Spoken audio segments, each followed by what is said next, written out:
derive the expression for energy of the electron, expression for the energy of the electron in the nth orbit of hydrogen atom by assuming the expression for the radius.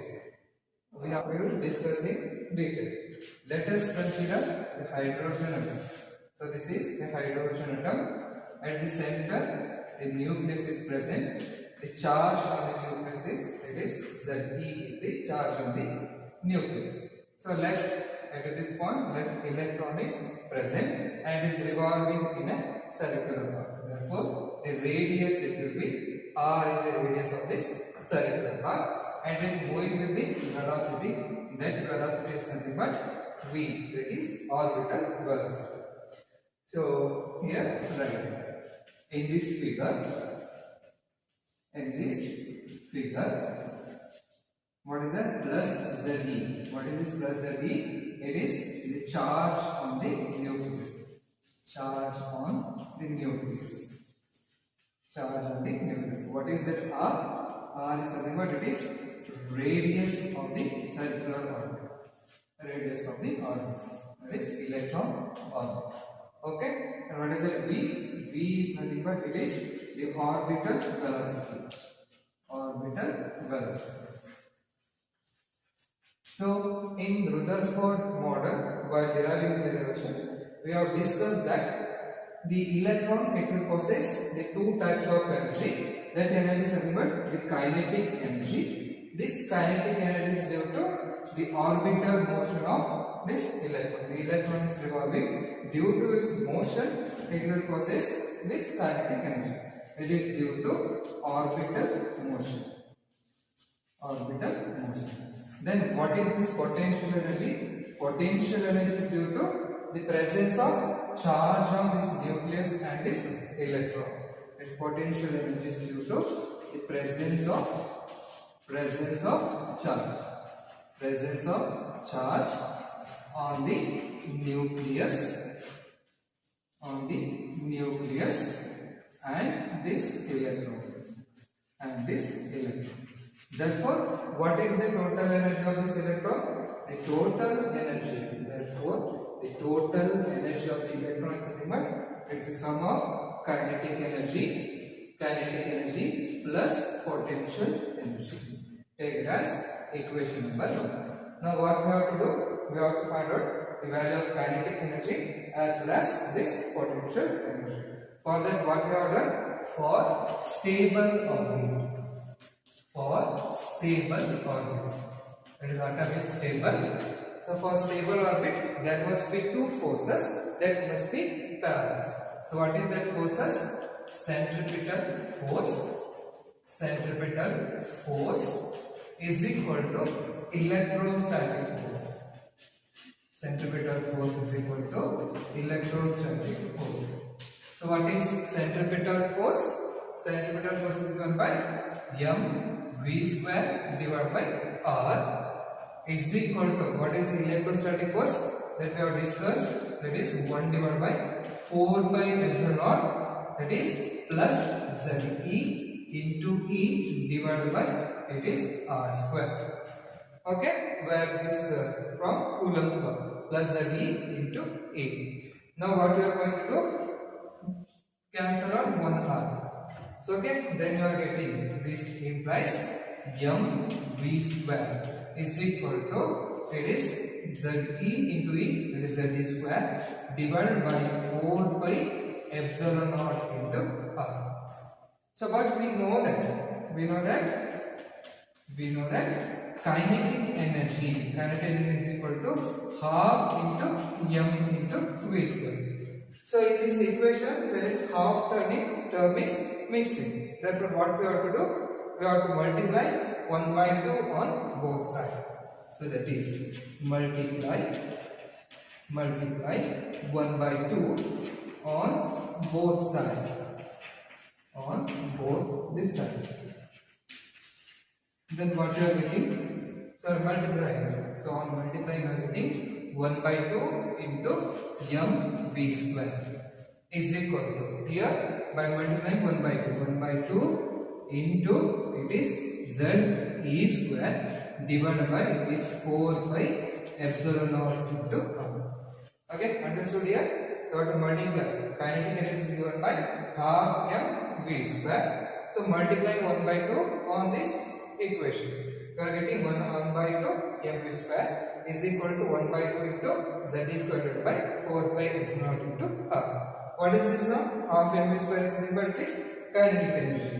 This implies kinetic energy is equal to, here it is z e square. Z e square divided by 4 into 2, it is 8. It is 8 pi epsilon naught into R. This is the expression for kinetic energy.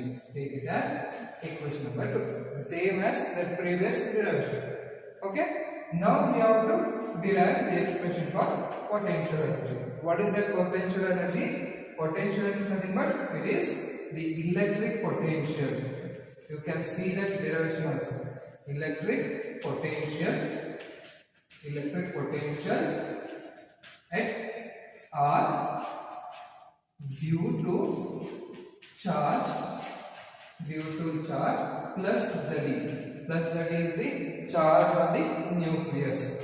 Okay, into the charge on the electron. Minus E is the charge on the electron. And what is the value of this electric potential at R? So that you have discussed, that is potential energy is equal to 1 divided by 4 pi epsilon naught. Q divided by it is R. What is Q here? It is plus Ze divided by it is R. Okay, so into it is minus E. Since V is equal to 1 divided by 4 pi epsilon naught, Q divided by it is R. Now solve this. On solving, you are getting potential energy is equal to. So it is minus is that plus Ze into minus E. It is minus Ze square divided by it is 4 pi epsilon naught into.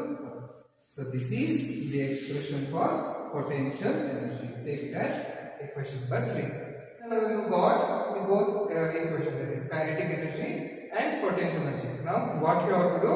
You have to substitute equation 2 and 3 in equation 1. This is equation 1. So okay, I will write the total energy TE is equal to, what is kinetic energy?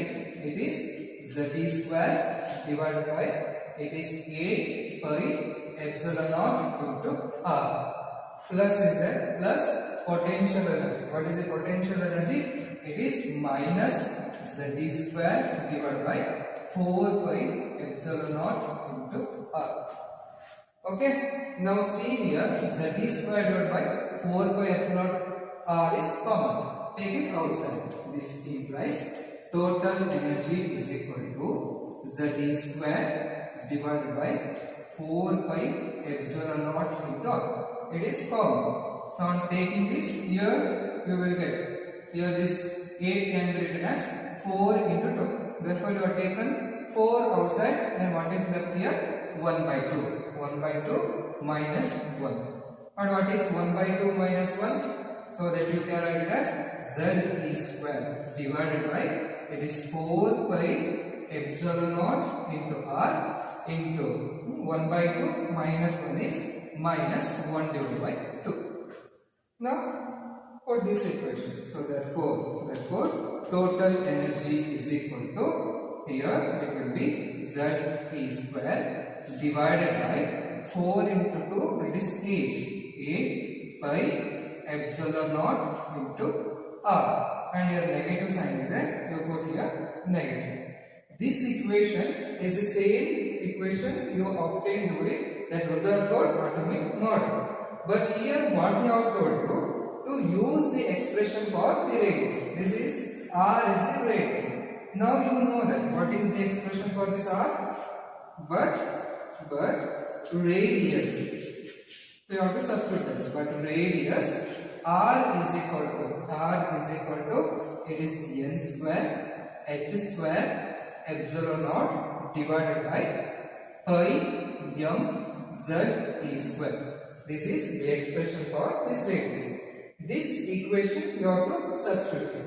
Okay, and therefore total energy TE is equal to minus is like only ZE square divided by it is 8 pi epsilon naught. What is the value of R? So right, R is equal to that is N square H square epsilon naught divided by pi m Z E square. Pi m Z E square. Now solve this. So on solving you are getting total energy is equal to minus Z E square divided by it is 8 pi epsilon naught into this term N square H square epsilon naught. So take this term to numerator into it is pi m Z E square. Pi m Z E square. Now cancel the common term. This pi get cancelled. So then anything here? So okay, only this pi will get cancelled. Now remaining to write. This implies total energy is equal to, here it is minus is there, minus right here Z. So Z into Z it will be Z square, E square into E square, it is E to the power of 4 and here M is there. So that is M.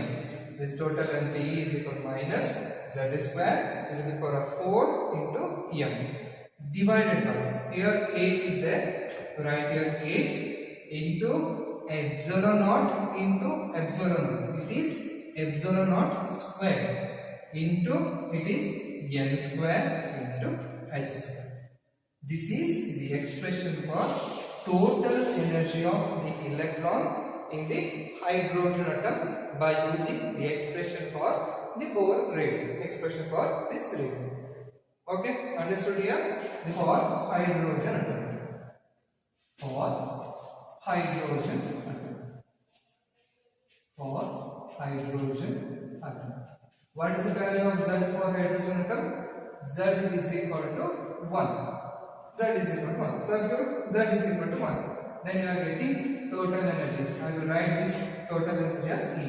Therefore, En is equal to minus, I will take this M this side, M into Z value is 1, therefore it will be 1 into e to the power of 4 divided by, here what you are getting, 8 epsilon naught square N square H square. N square H square. This is the expression for energy of the electron in the nth orbit of hydrogen. Then what is the expression for the first orbit? For first orbit. For first orbit. For first orbit, N is equal to 1. Okay, for first orbit, N is equal to 1. Then this will be E1 is equal to minus M into e to the power of 4 divided by 8 epsilon naught square. This N is equal to, it is 1 now, therefore N square is equal to 1. It will be N square. E1 is equal to minus M e to the power of 4 divided by 8 epsilon naught square H square. This is the expression for energy of the electron in the first orbit. First orbit is nothing but it will be the Bohr orbit. Okay, E1 is equal to minus M e to the power of 4. And the value of M is nothing but it is the mass of the electron. A is the charge of the electron. 8 is the absolute permittivity and H is the Planck's constant. Therefore, the energy it will be constant in the first orbit. Okay. By seeing this equation, you can see here that is En. It is proportional to. It is proportional to M is constant. This whole term is constant. So this whole term it is constant. So left only way is N square. That is minus is there, minus 1 divided by it is N square. As N increases, 1 divided by N square decreases. Okay, just listen here. When N increases, 1 divided by N square decreases. Alright?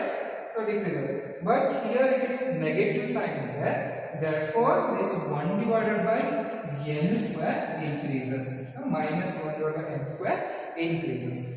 So okay, therefore the energy it will increases when n is equal to 1 to this, so on it will increase.